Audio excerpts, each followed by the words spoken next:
This is it. Waiting a little bit. We're coming in a little bit early, but we did not put out an announcement this week. It seemed to confuse people more than it helped. So we're not going to do that.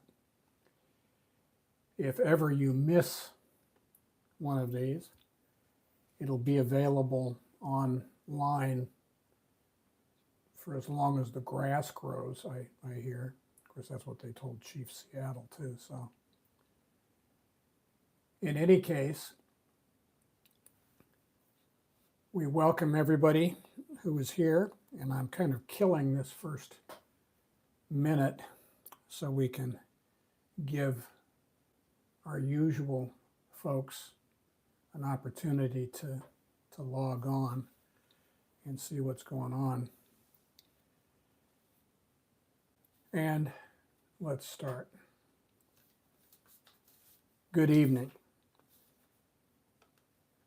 and welcome back to Daily Dhamma, a letter to our children. Today is Friday, October 3rd, and our Friday session is devoted to making amends and mending fences and restoring our practice as we go through this. Next week, just by the way, the time will be 45 minutes earlier. We'll start at 3:45 Japan time, but that's not this week. I'm Dhamma Bum, and I'll be your guide today. And a word about guides. The reason we do a guided meditation is in hope that participants will become independent meditators at some point. You can continue to come here, of course, we're happy to do this, but the idea is daily practice, and we're not going to do this daily. So that would leave it to individuals to set it up in their own time, in their own home, with their own soundtrack. Some people use birds, real birds outside. Some people use recordings of birds or chants or mantras like Om or Buddha. By the way, whenever you hear me or you read commentators talk about, mention practice or sitting or concentration or maybe mental discipline, what we're talking about is meditation. You can just substitute that word all the way through that. There are photos of sitting postures using mats and cushions and chairs. They're available in the description boxes in the YouTube channel or also online. There's also description of mudras. Those are hand positions, and you can find one that's comfortable for you. Sitting cross-legged on the floor might be uncomfortable for most Westerners, and if that's you, you can sit in a straight back chair, but try not to get too comfortable. Don't lean back into it. You want to keep your spine straight and your shoulders back. You're not supposed to sleep. This isn't for relaxation. We have stopped, we no longer post the separate upcoming notice because it seemed to distract more people than it enlightened. So there's that. You don't need to take notes. If you hit the CC, the closed captions button, you'll see a transcript after this session is uploaded. It takes a while, maybe a day, maybe sometimes in a couple of hours, to upload the recording, but once you do, you'll be able to read what happened in the session. Just a note, AI does a lousy job of rendering Pali, the language of the Buddha, or the sutras, Sanskrit, Thai, and Japanese into English, but you can always send me a message if you don't understand what they're talking about. Meditation has two parts: samatha or serenity, that's the first third, and vipassana or insight, that's the last 2/3 of our session. And so, with that, let's begin.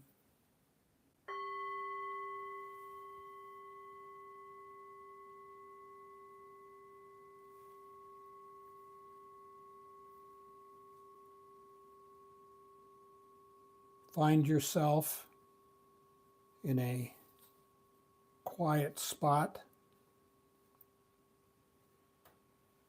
All of your electrical appliances turned off. Back straight, shoulders back. Close your eyes gently. Close your mouth. And imagine a ball of white light, 2 to 3 inches, 3 to 5 centimeters below your nostrils. And breathe in through your nose. Watch it go down past your heart to your stomach and back out the same way.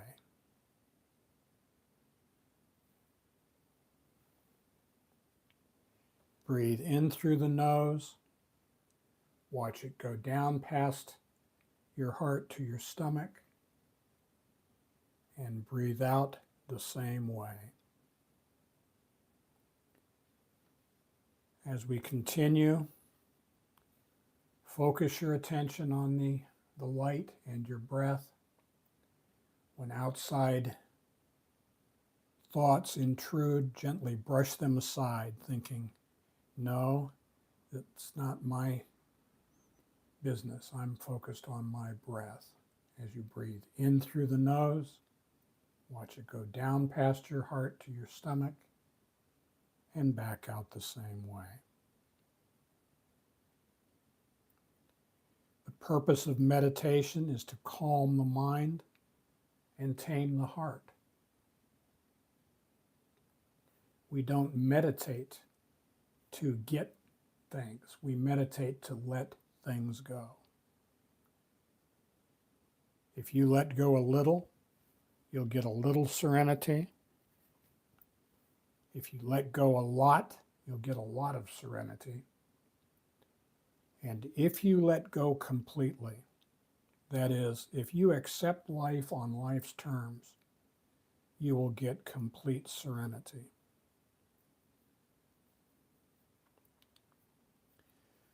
A little about this month. We are in October now. The theme of October is gratitude. And it's far better for us to be grateful for the things we have than to envy the things we have not. And that's going to be an ongoing theme. I need to tell you a little bit about the human condition. The human condition consists of 5 factors called khandhas. And they are the body, our feelings, our memories and perceptions,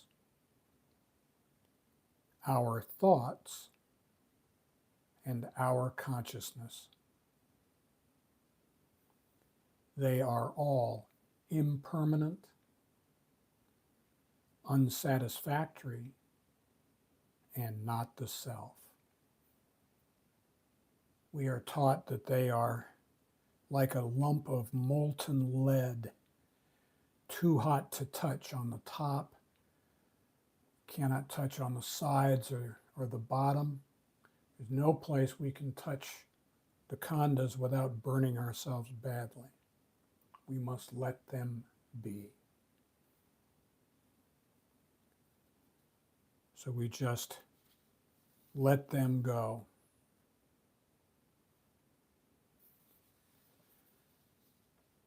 Our weekend, our Friday weekend review, when we left off on Monday, we were talking about if you find yourself in a hole, stop digging. So tonight we will take a look at what that means. I want to start with the Dhammapada verses 3, 4, and 5. Verse 3, he was angry with me. He attacked me. He robbed me. Those who dwell on such thoughts will never be free from hatred. 4, he was angry with me. He attacked me. He robbed me. Those who do not dwell on such thoughts will surely become free from hatred. Verse 5, for hatred can never put an end to hatred. Love alone can. This is an unalterable law.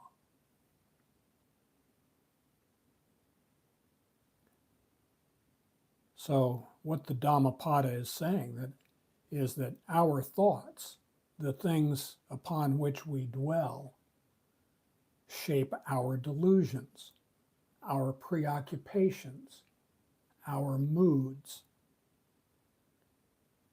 And one of the reasons we meditate is to help us calm our mind and tame our heart.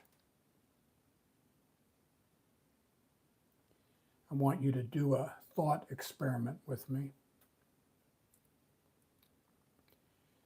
In your mind's eye, please lift up and look down on your head. Look at your skull from above. And on the right, you'll see your mind. You can see the lights flashing as it changes mood from good to bad to angry to jealous to bored. And on the left, you see your thoughts. And our thoughts are like self-licking ice cream cones. They just run around trying to give themselves a job.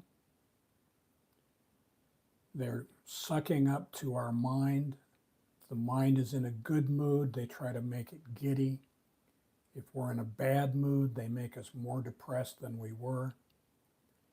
They're just stirring up drama. We need to let them go.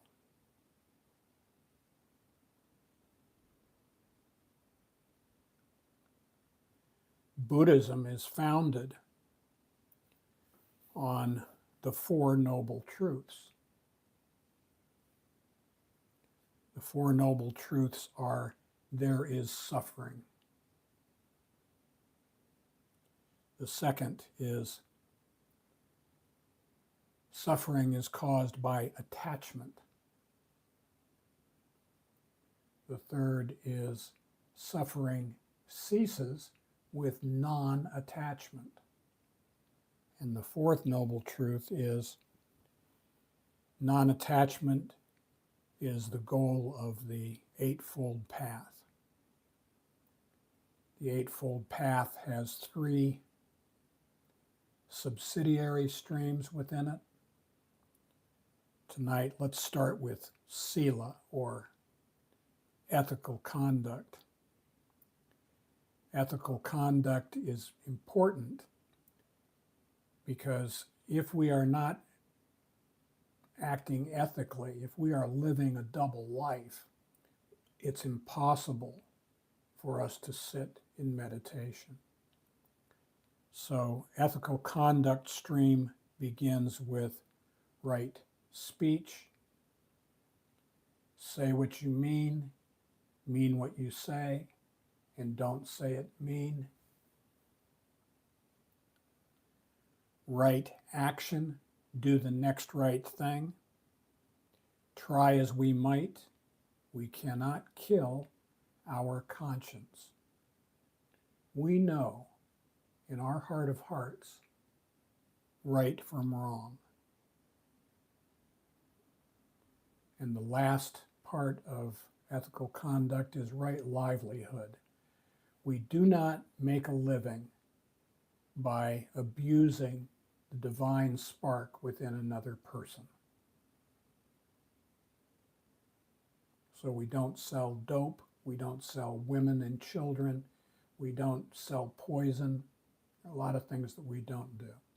Most things that we do, if we do it with a sincere heart and we don't harm other people, are good forms of livelihood. Let's go with those. So that's ethical conduct. If we don't have to be perfect, but if we are doing a pretty good job of ethical conduct, then we will be able to sit in samadhi, or some people say meditation, some people say right concentration, and the samadhi stream also has three parts. First is right effort, what we are doing tonight. We make a plan, we go to a certain place at a certain time, we dress appropriately, and we sit in meditation, but we do it intentionally. The second part is right mindfulness. We pay attention. We focus on the light as it goes in through our nose, down past our heart to our stomach, and back out the same way. We focus on what we are thinking about, and you should be might want to focus on this guided meditation. And the last part is right concentration. We must focus on our practice. So when we're in meditation, we're not here to sleep, we're not here to daydream, we're not here to make a do list for tomorrow. We're here to focus on taming, calming our mind and taming our heart. And if we do that, that will lead to the third stream within the Eightfold Path, panya, or wisdom. And that has two parts. First is right view. This is the world we live in. We don't live in a parallel universe. It's this world. We live in a world of consequences. And if we understand that and we take that to be true, then right view will lead us to right intentions. You will hear us say, we are as happy as we want to be. That's what we mean. What do you want? What are you trying to do? Are we happy? Do we want to be happy, or do we want to be right? Because we can seldom be both.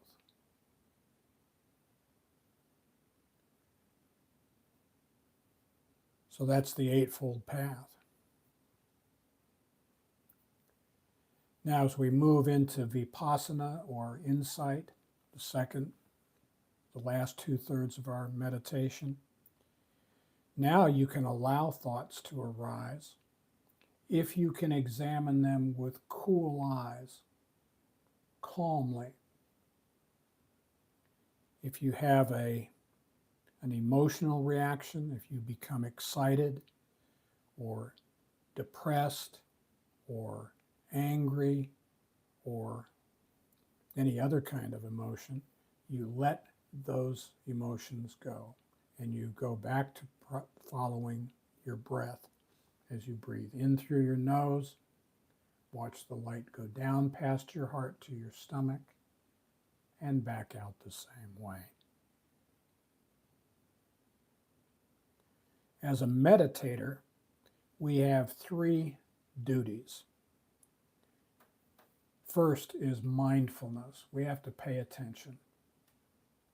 We don't sleep. The second is collectedness, or some people would say concentration. We need to focus just for this short time that we're doing this. And the last duty is contentment. we have a duty to be content, to experience equanimity, to be at one with the universe. We don't have to do it forever, just a couple of seconds during this meditation. If you can be at one, Ichinyo, then that's enough. And then if you can do it for a few seconds, you can do it for a few minutes. And once you learn to do it for a few minutes, you can hook up those bubbles of contentment, and pretty soon you have a life that has more contentment, more peace, more ease than you thought possible.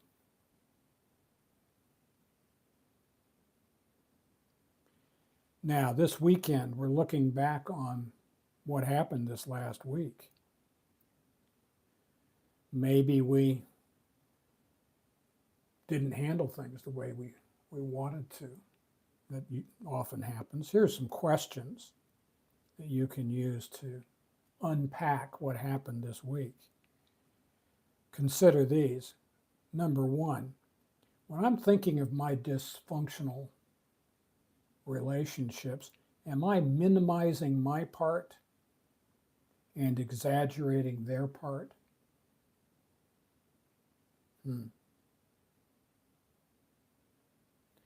Number two, was I setting myself up to be a victim?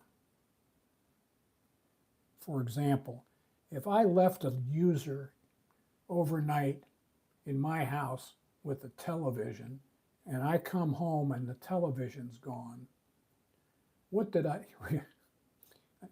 think I've got a little bit of work to do.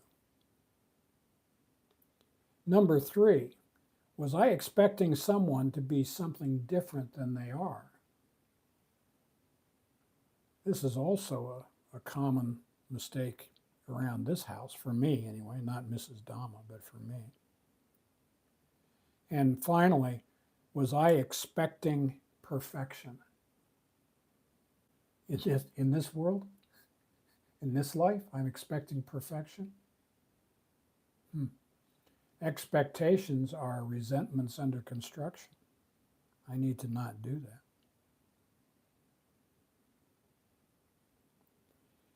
Now, as with meditation, so with daily life. On Monday, we looked at the things that help us with meditation. On Friday, we're going to take a look at hindrances. And here are some things that prevent us or inhibit us from meditation. First is the kama chanda. These are 5 sensual desires: sights, sounds, smells, taste, tactile sensations, my perceptions. If I'm lost in those are all impermanent, unsatisfactory, and not the self. We need to let them go. Second is ill will or aversion.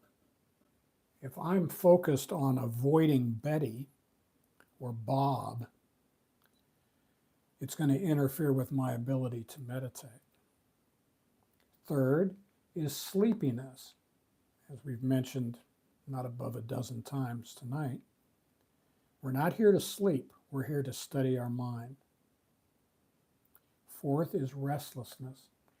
If we find ourselves restless, irritable, and discontent, we're going to have problems.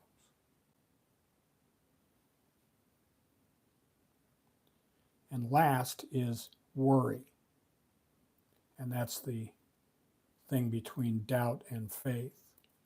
If we're all worked up about something, about those needle-nosed schmoes, and that's all we think about, and even when we're sitting in meditation, our mind is revving its engine and running hot, we need to let that go. So in the last 2/3 of our meditation, we are looking at our mind and we're asking ourselves some questions. Are we being loving and kind? Are we mindful of the divine spark in others? Or are we angry, fearful, and selfish? Are we obsessed with things beyond our control?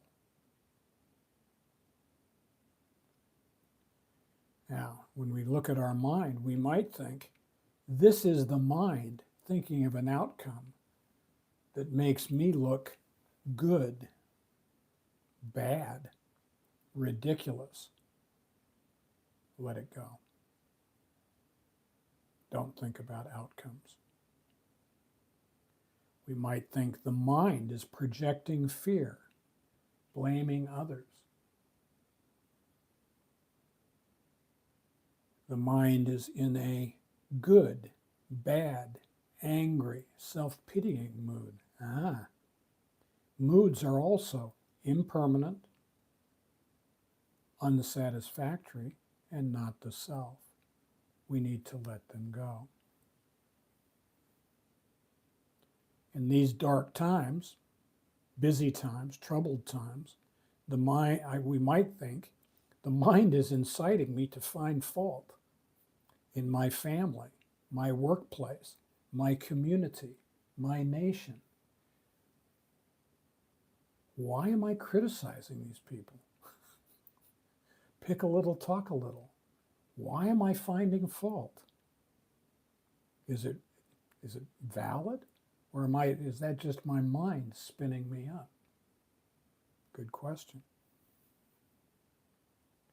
Now, mindfulness can lead us to spiritual insight into our intentions, our actions on our side of the street.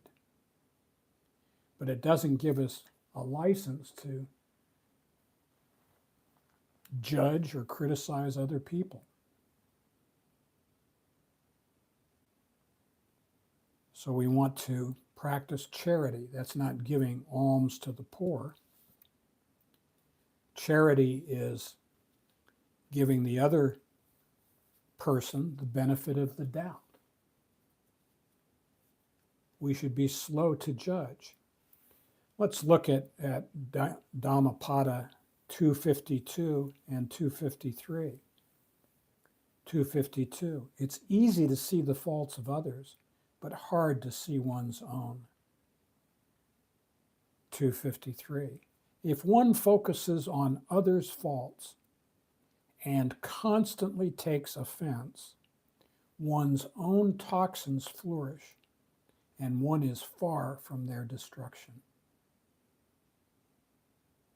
Now, the good news is we can change our mind. We don't have to think about that dank stuff.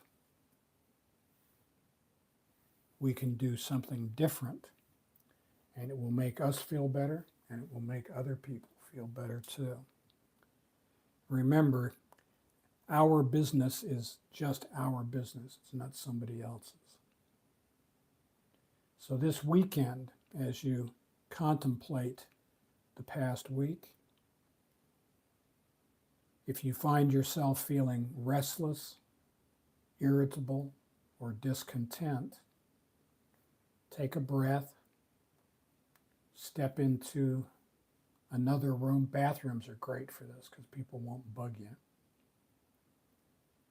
Close the door, sit down, put your headphones in. Imagine a ball of light 3 to 5 centimeters below your nostrils. Breathe in through your nose. Watch it go down past your heart to your stomach and back out the same way. Namaste.